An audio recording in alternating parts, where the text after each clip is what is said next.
Ikaw lang ang may reason. Kaya may mga ganito mga gulo. Para mawala yung kaagaw mo kay Carol. Rory, tama na yan. Kahit ano pa ang effort mo, hindi ka pa rin pipiliin. Ay, yung mga pinipili mo mahalin. They will always choose someone else over you. You're such a loser. Isa pang salita mo, isa pang paratang mo, pagsisisihan mo.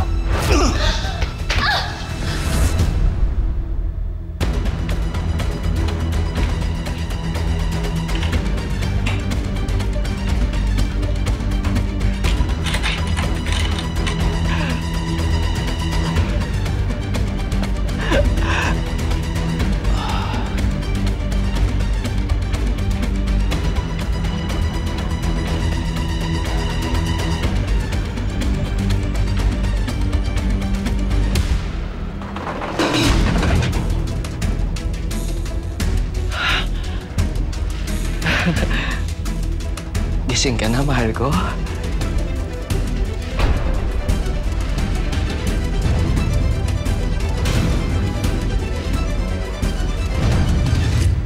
Kuya, pabilisan please. We don't have much time.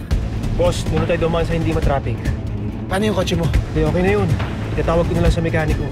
Importante makarating tayo kay Carol.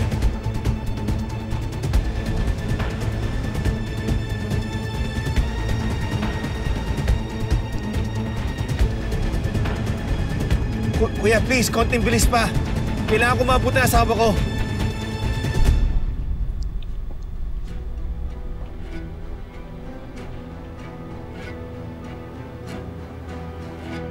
Carol, ihahatid ko lang to sa kotse, ha?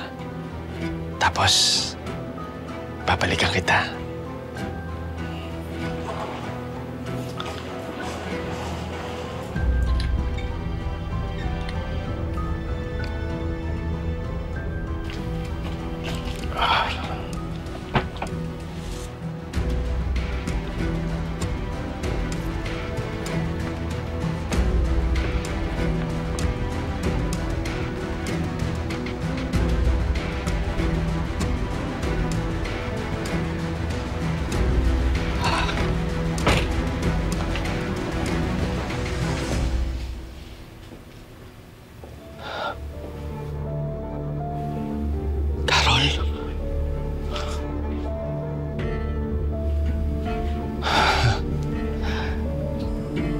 Carol, gusto mo bang maglaro tayo?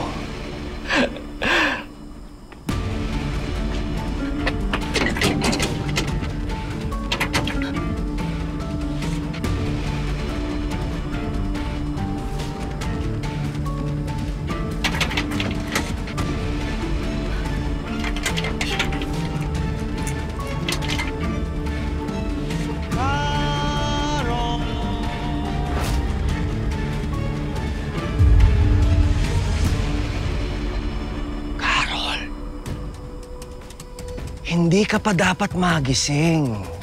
It means, hindi mo talaga ininom yung Bloody Mary na pinaghirapan ko para sa'yo. Gusto ko lang naman na ay marelax ka. Makalimot ng konti sa buhay. Hindi naman kita sasaktan, Carol, eh. Bakit naman kita sasaktan? Ha? Hindi kita sasaktan, Carol. Maniwala ka sa akin. Dahil mahal na mahal kita.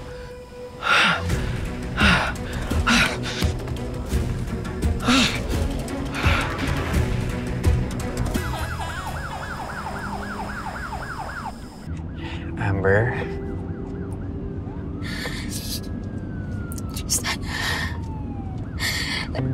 Tita Carol's in danger.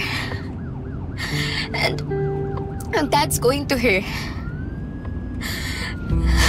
Dad's risking his life again. Ang hirap.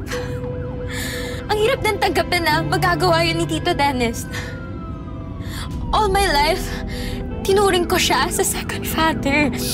Buong buhay ko, akala ko good guy siya. Pero siya pala yung naging lover ni Mom. Siya pala yung pumatay sa kanya.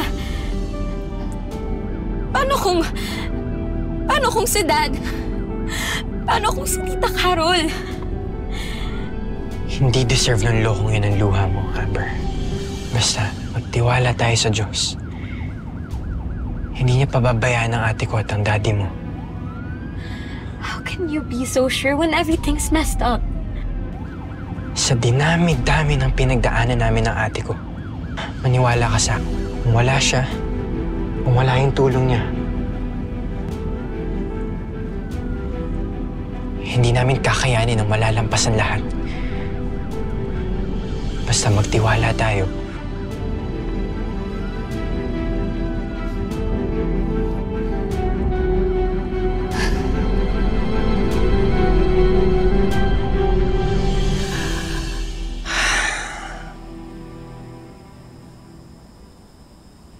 Carol! Kung hindi mo nagustuhan yung ginawa ko, I'm sorry! I'm sorry! Please lang, huwag ka nang magtago. Lumabas ka na dyan. Please, tell me what you want. Carol!